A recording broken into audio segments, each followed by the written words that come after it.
Good morning, children. Here we are continuing with your second chapter, Lost Spring, which is written by Anise Chung. And in the previous day, we have discussed the first part of the chapter, where we come to know in this writer's story that how the child labor is prevalent in India, and how these children led a very miserable life. And this due to this exploitation which they goes through in their childhood results in the loss of their childhood and innocence and education. So we find that this child labor should be banned. We just came across the stories of two young children who one who is Sahib Alam. We have already discussed his story. He is a rag, he used to pick rags, and even later on he started working on a tea stall.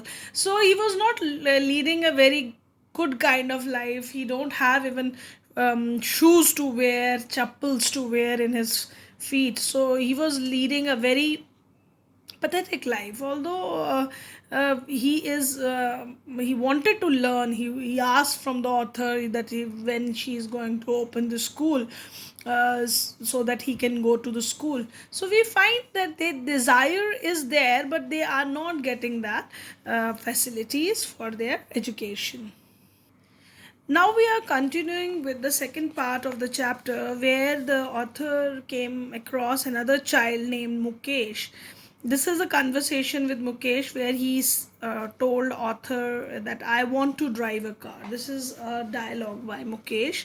Mukesh insisted on being his own master. I will be a motor mechanic, he announced.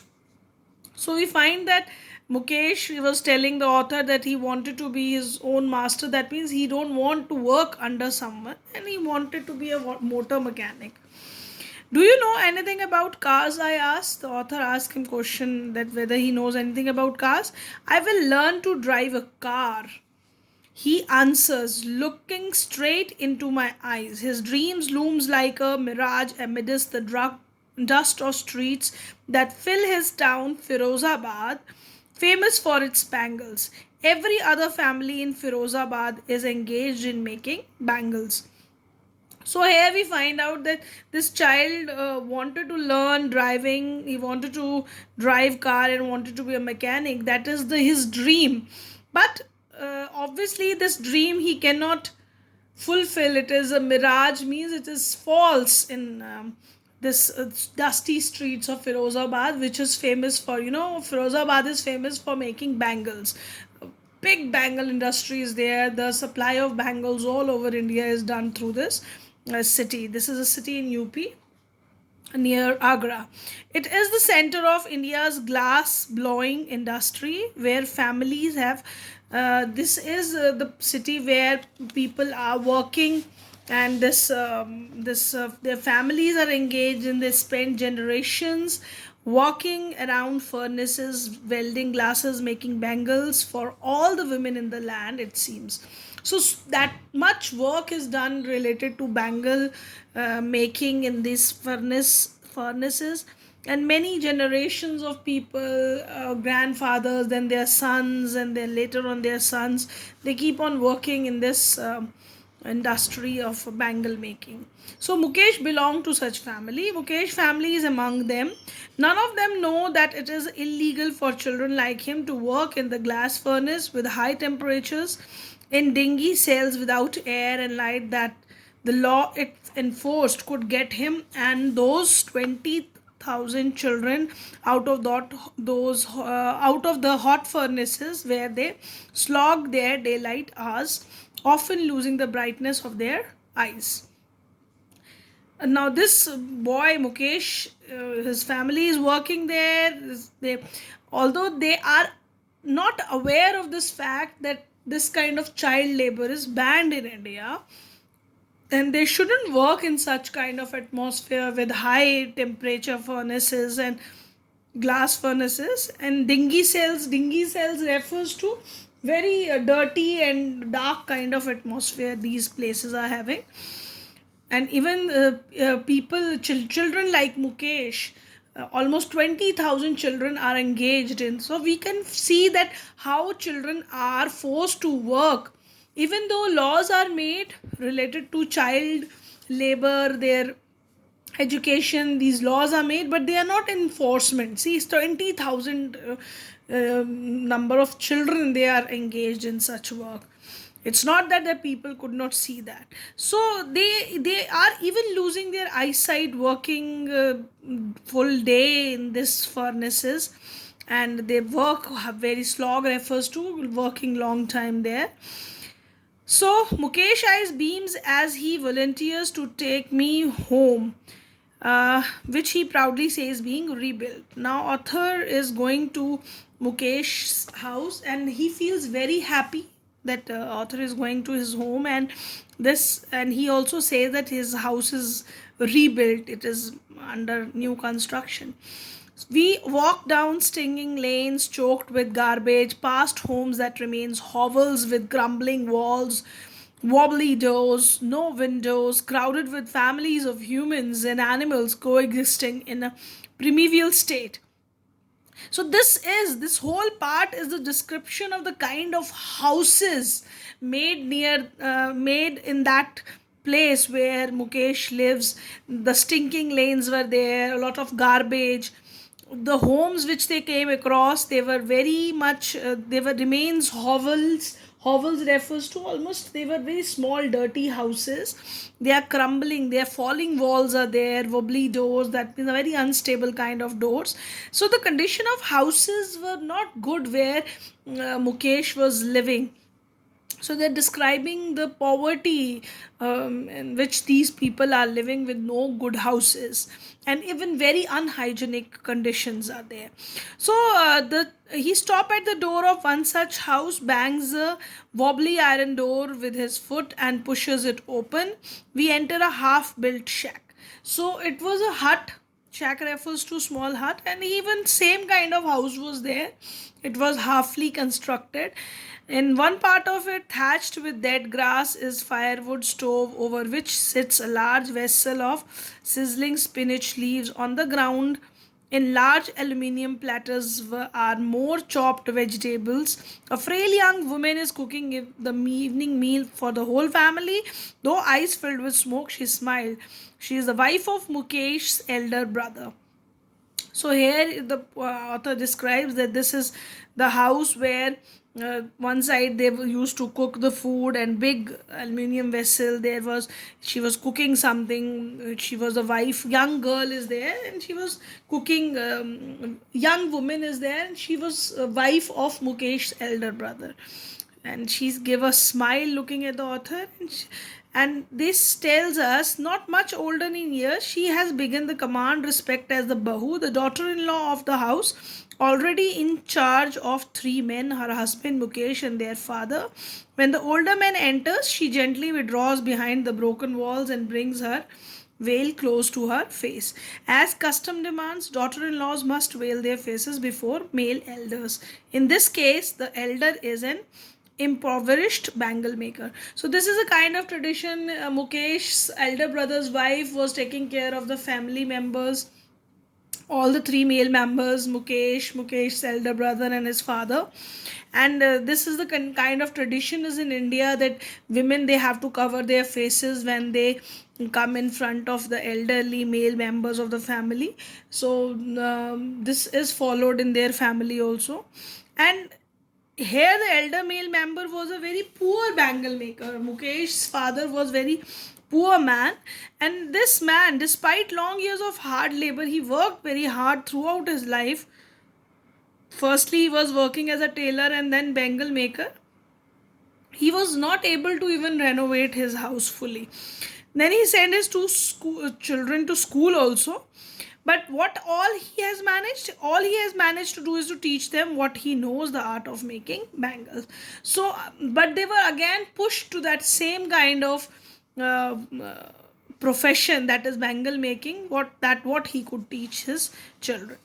It is his karma, his destiny, says Mukesh grandmother, who has watched her own husband go blind with the dust from polishing the glass of bangles? Can a god given lineage even be broken? She implies. Born in the caste of bangle makers, they have nothing but bangles in the house, in the yard, in every other house, every other yard, even streets, every street in Firozabad. So the grandmother of Mukesh, she believes these people, although these people were living in very bad condition, they are not even getting good food, good standard of living, not good houses, very unhygienic conditions they were living in, but still the grandmother of Mukesh believed that this is their destiny, this is what they believe in, their karma, whatever they have done they have received that, to believe that. And grandmother of Mukesh's husband, that is his grandfather, he also became blind because of the polishing of the glass bangle, but they accept it as the gods, that God believes in this. So they people believe this thing, that they are born to make these bangles. Their caste is like that, and they have to work in the streets of Firozabad. So spirals of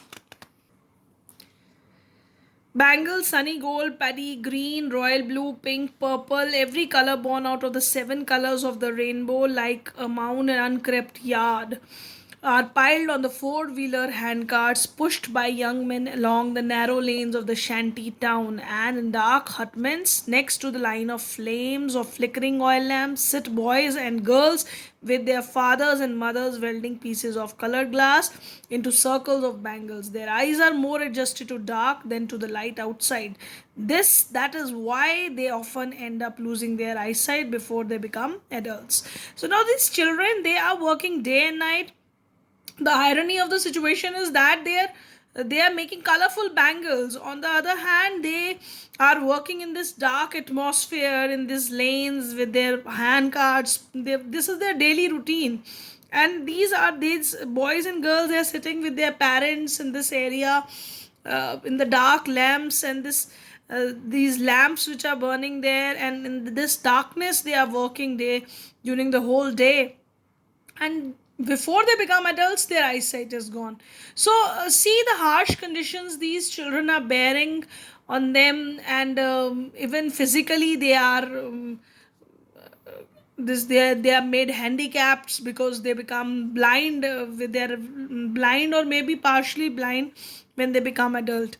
So this is really a very bad condition they are living in, ignorant of this fact that they are living that bad condition.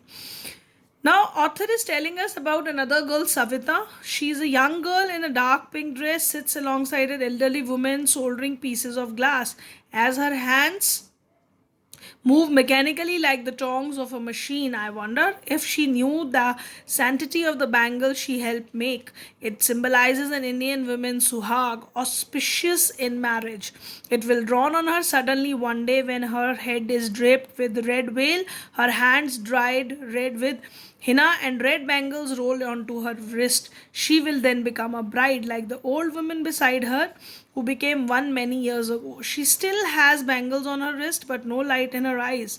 एक वक्त शेर भर खाना भी नहीं खाया, she says in a voice drained of joys.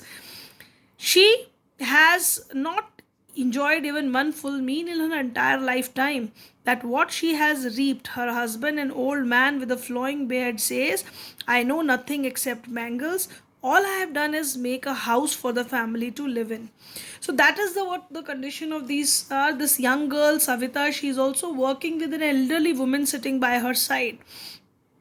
She's so ignorant of the she don't even know the sanctity of the bangles. Sanctity refers to the sacredness of bangles, which is, bangles are very sacred in India. Women consider it as the symbol of their suhag, and one day this will it will drawn on her, means she is also coming to know about this young girl Savita when she will get married. Veil would be put on her head, mehendi, henna she is going to put on her hand, and this kind of, one day she is also going to get married, just like the old woman who is sitting by her side. Many years back she might also get married, and still bangles are there in her hands, but that light from her eyes is missing, that liveliness, because they are living a very dull kind of life continuously, year after year, generation after generation, they are living like that. And this women, elderly woman, who is telling the author that they don't even get proper meal throughout their life. She has never eaten food with full stomach, full meal entire, she had not even enjoyed. And her husband is completely satisfied making a shelter, at least for his family. He is satisfied with this. Hearing him, one wonder if he has achieved that many have failed in their life. He has a roof over his head. Obviously, a man who lives in the surrounding where people don't even have the house to live in, so he's feeling very satisfied that at least some shelter is there over his head. The cry of not having money to do anything except carry on the business of making bangle, not even enough to eat, rings in every home. The young men echo the lament of their elders. Little has moved with time, it seems, in Firozabad. Years of mind numbering toil have killed all initiatives and the ability to dream. So, these people were just crying that money is not there. They are just going on with this making of bangles business, but they don't even have food to eat. But these people keep on saying this thing. They're lamenting all this, that their elders have. These young people were also lamenting the same way the elderly were lamenting, but they were not. Nothing has changed in this place, because the year after year the same kind of continuity is there. No development, no good standard of living these people have developed. Why not organize yourself into a cooperative? Now the author suggests them. I asked a group of young men who have fallen into vicious circle of middlemen who trap their fathers and forefathers. So this author wanted to talk to these young men that why you people are not working in cooperatives. Cooperatives are the kind of societies made. In this they get proper wages, proper sanitized conditions, proper living.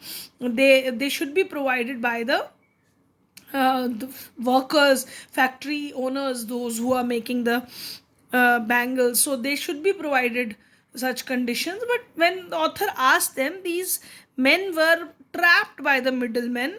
Even their fathers, forefathers, they were there like that.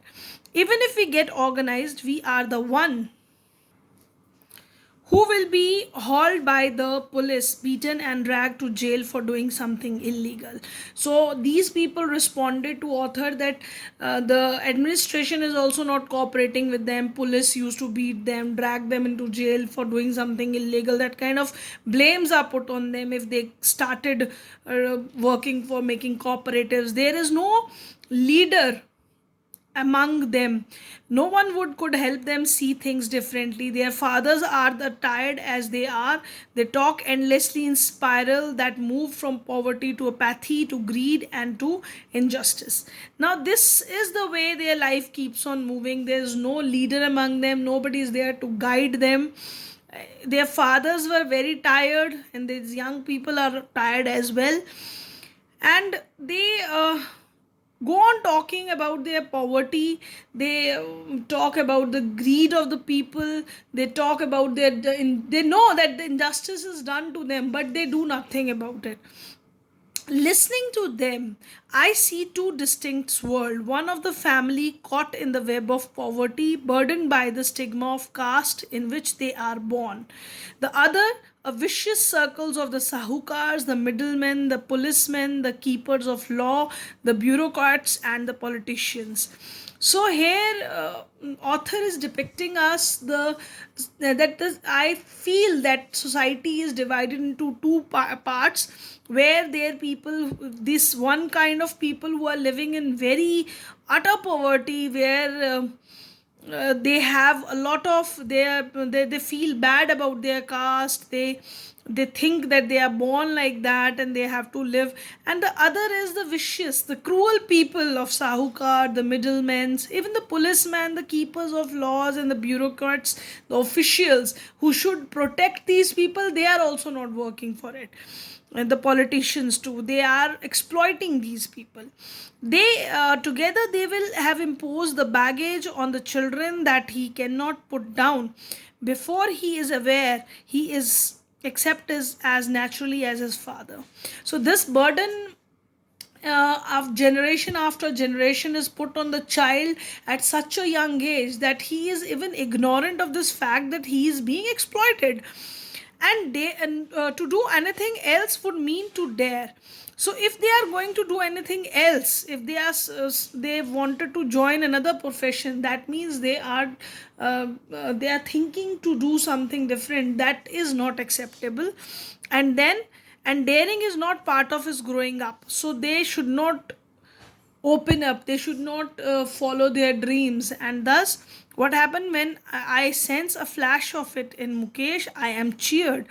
And when this Mukesh, he was saying that he wanted to become a car driver, she felt very happy that somewhere he wanted to come out of this profession. I wanted to be a motor mechanic, he repeats.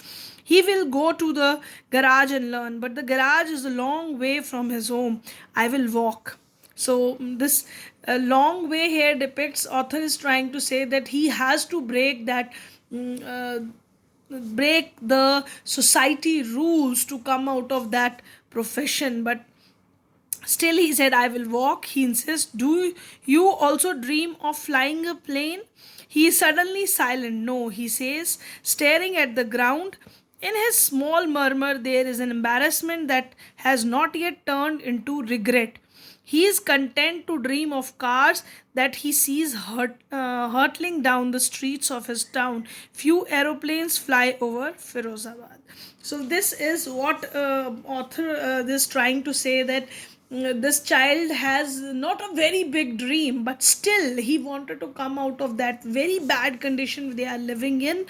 And when the author asked him that, do you wanted to fly planes, so he didn't respond to that, because this child, at least whatever he is doing presently, he know that is not that good, and he can live a better life by being a mechanic or something. So still he is coming out of that. And that he's embarrassed when when the author asked her about flying the planes, but he was not regretting his dream, that small dream he is seeing of learning a mechanic work or some other work. So that and the last line depicts that he is confined to his dreams of driving cars or repairing a car. But the author says, ending up with it, that he has seen the cars moving on the street, he is familiar with it, and he don't want to talk about the planes. So here, through this story, we come to know that this lost spring is the story which is associated. Spring here depicts the childhood of children which is lost somewhere. And although this child used to bloom during their childhood, but this very poor conditions they are living in, they have to lose their innocence, and they don't get education in their life. And thus these millions of children like Mukesh and Sahibe Alam, they are compelled to live in such a life where they have to do the dangerous works. And because they need to feed their family, themselves. So this child labor is depriving the blessing of childhood from for these children. They lost their childhood somewhere. That is why the lost spring is mentioned here. Spring here depicts the childhood which is lost somewhere of these children. So we find a very a sympathetic kind of attitude for these children, and we need to do something. Even government is doing, but at the ground level these things are still not working.